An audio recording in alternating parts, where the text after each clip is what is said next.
Welcome back, friends. My name's Lew White, for those that don't know. A long time ago, in the book of Nehemiah, they call Nehemiah chapter 8, around verse 17, there was a list of men who were mentioned. And in chapter 8, there was a big festival. The actual festival was Sukkoth. And they were supposed to be rejoicing, but as they were reading the book of the law, the Torah, they were hearing the message that was being delivered, and interpreters were standing around who make sense of what was being spoken. And they all became very sad because they had not celebrated or observed this important festival of joy. And they were so sad that Ezra and all the guys, they stood up and they said, no, don't be sad. This is a day of rejoicing. It's a time that you should be happy. Well, we're looking forward to another event of Sukkoth, the tents, the tabernacles in Latin. The Hebrew word Sukkoth means tents, or dwelling places, temporary dwelling places, which our bodies are.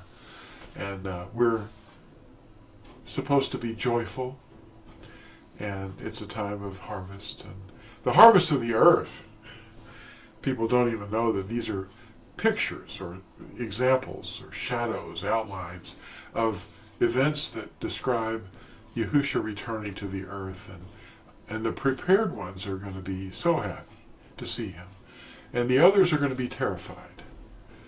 And that's what I wanted to try to explain a little today, and I like to bring in words that you can better understand Scripture with. What is the firmament?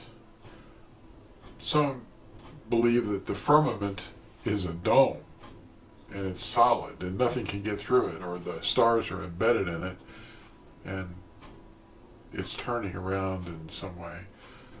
I don't quite understand how that would work, but they do describe it that way. In the King James Version, the word firmament is in our English translations. And it's really confusing sometimes when we see words used out of context. How we interpret the words in Scripture by basing them solely on our personal selection from various meanings that we see in dictionaries can impose some problems when they're found in different contexts.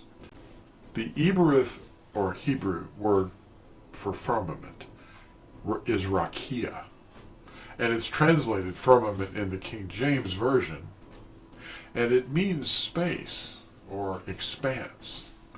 It's the distance between things.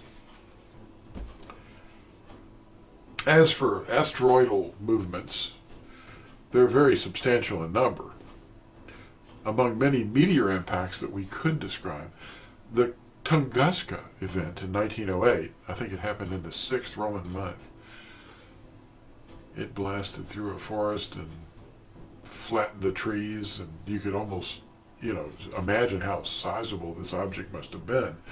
And it seemed to have exploded in the atmosphere like a nuclear blast. Well, that's evidence that it's possible for objects to fall from the skies, undetected. Revelation 6 verse 13 describes falling stars striking the earth immediately after the distress. Exactly as Yahusha described this at Mark 13 verse 25. They were not really going to be stars, but they appear as such as they burn brightly in the atmosphere as they fall. They're not really figs, shaken by a strong wind either, but will be quite numerous, as if they were figs falling in a strong wind.